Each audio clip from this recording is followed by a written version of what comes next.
Your nightly news with Rachel Williams begins now. Good evening, everyone. The Tasmanian Government is offering to deploy frontline staff to assist virus-stricken Victoria as it battles through its health crisis. But as our state remains COVID-free, the union is hopeful nurses would be immediately flown back if a second outbreak hits our shores. Defence personnel from interstate jetting in to aid the state's COVID-19 outbreak on the northwest. 4 months later, recovered Tasmania is giving back, responding to hard-hit Victoria's call for assistance. We know that Victoria is in a very vulnerable position at the moment, and so we're exploring ways that we can further support them in this really challenging time. An expression of interest released for nurses within the Tasmanian Health Service to help across the Bass Strait. The welfare of those staff now under the spotlight. The presumptive workers' compensation would ensure that any nurse or midwife that did contract COVID-19 that had issues later on wouldn't fall through the cracks in terms of support. So we're going to ensure that we have strict safeguards in place should any of our staff be deployed to Victoria to ensure that when they return, they are safe, their families are safe and the healthcare system is safe. Financial support set to be offered if staff have to quarantine when they return home. I'd have an expectation that anyone returning from Victoria for any reason will have a quarantine period. But despite a potential drop in health workers, authorities say Tasmania remains prepared for a potential second outbreak.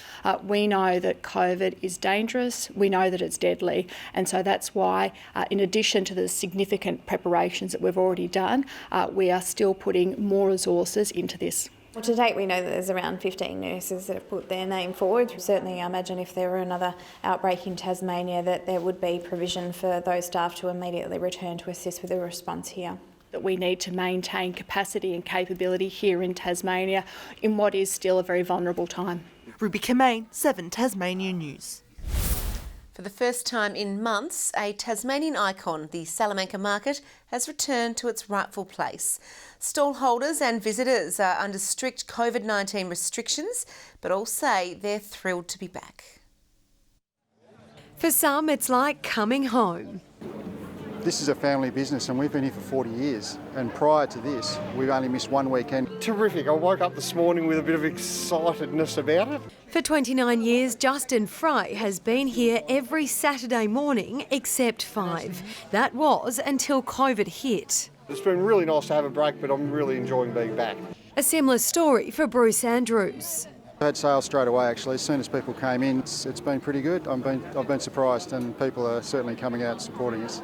Our iconic and treasured market is back in almost all of its glory. It's scaled down but in the same spot and has been dubbed Tasmania's own market. Really excited to see the market back finally. I've been missing it so much. So it's a bit hard when there's not tourists kind of coming to these markets, so I think it's important that we come out and do it.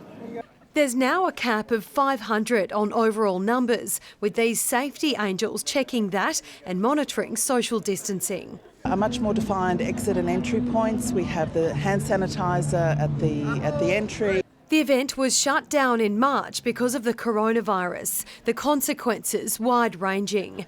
This business, once solely reliant on the market, had to start again from scratch.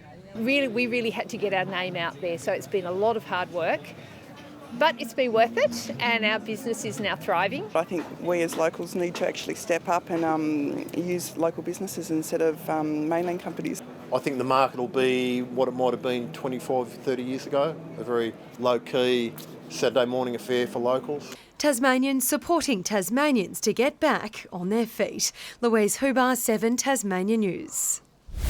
Another $2 million of hardship grants will be available for small businesses from Monday. Round 2 of the state government's COVID-19 assistance package will see grants of $750 on offer to affected businesses. Chauffeur Bridal received help in the first round of the program. The store was hit hard when wedding restrictions came into effect and had the added cost of storing dresses for brides who had their big day pushed back. We have to pay extra insurance, we're very crammed. But in saying that, because they can't get out of Tasmania, I think that brides are finding Tasmania has got on offer exactly what other places have in Melbourne. We've also ensured that there are more businesses that are eligible to be able to apply. Applications are open until September 7. Tasmania's rock lobster industry is gearing up to start its season, with recreational and commercial fisheries to open in November. However, marine body Tarfish has slammed the news, saying recreational fishers can't keep picking up the tab for commercial overfishing on the east coast of Tasmania. Minister for Primary Industries Guy Barnett says the government continues to support and monitor stock on the east coast. In the TSLW, Launceston had the jump on Glenorchy at KG5, with McKenna Hillier booting the first goal of the game in the second term.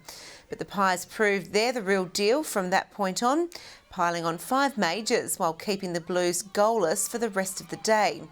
The final score, Glenorchy 33, Launceston 8. It was the Blues' first big test so far this season, after the side held Kingborough and North Launceston to a single point in the side's 2 previous encounters. To netball, Northern Hawks have pummeled Devon by a whopping 66 points at the Silverstone. It was all one-way traffic for the Hawks, with Ash Moore and Danny Pickett churning out goal after goal. Turnovers cost Devon early, with the side kept to just 8 points in the final quarter. In the end, the Northern Hawks amassed 105 points to Devon's 39. Last night, Kingston beat Karana 60-41 and Cripps Waratah defeated Arrows 40-32. Alex Peroni will start tonight's Formula 3 race at Silverstone from 18th on the grid. Peroni finished a full second behind pole in qualifying. To the TSL now, and Kingborough is finally on the winners list. The Tigers held off an enormous fight back from Clarence in the final term to hang on by 15 points.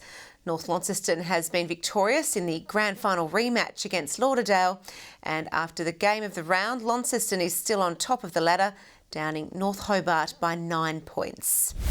Good evening. 14 was the state's top in Launceston today, 13 right across Hobart, Burnie and Devonport. Smithton, Lowhead and Friendly Beaches all a high of 13, 12 about Grove, Ouse and Strawn.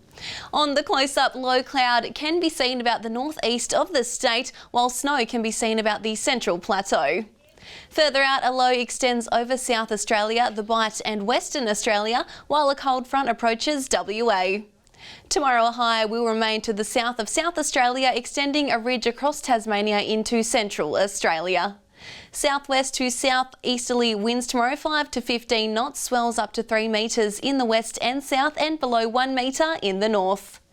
A road weather alert is current for much of Tasmania, warning of ice on susceptible roads in the morning, and a minor flood warning is current for the Macquarie River. Tomorrow's forecast now 12 and partly cloudy across Hobart and Richmond, Ouse 11. In the North, Launceston 14, partly cloudy in Devonport, Deloraine 12. Burnie tomorrow mostly sunny, Strawn 11, Curry partly cloudy. Partly cloudy and 13 across St Helens and Whitemark, Swansea 12. Looking ahead to the 3-day forecast Monday, fine apart from possible light showers about the south coast. Tuesday, a drizzle is developing about the northwest in the afternoon. And Wednesday, showers about the north and west extending throughout the day. Capital cities, partly cloudy and 16 across Adelaide and Melbourne tomorrow. Brisbane 20 and sunny, and Perth reaching a high of 19. And currently Hobart 8, mostly clear, Launceston 8 and Devonport 7 and partly cloudy. That's all for weather, Rach. Great, thank you very much for that, Jackie. Well, some adorable hatchlings are finding their feet at a Chicago aquarium. The fluffy chicks are getting a taste of life in the big city, exploring their surroundings for the first time. Still a little wobbly on their feet, they huddled close for a bit of support. They're very cute. Well, that's all your news for now. Thanks for joining us. I'll see you tomorrow at 6. Bye for now.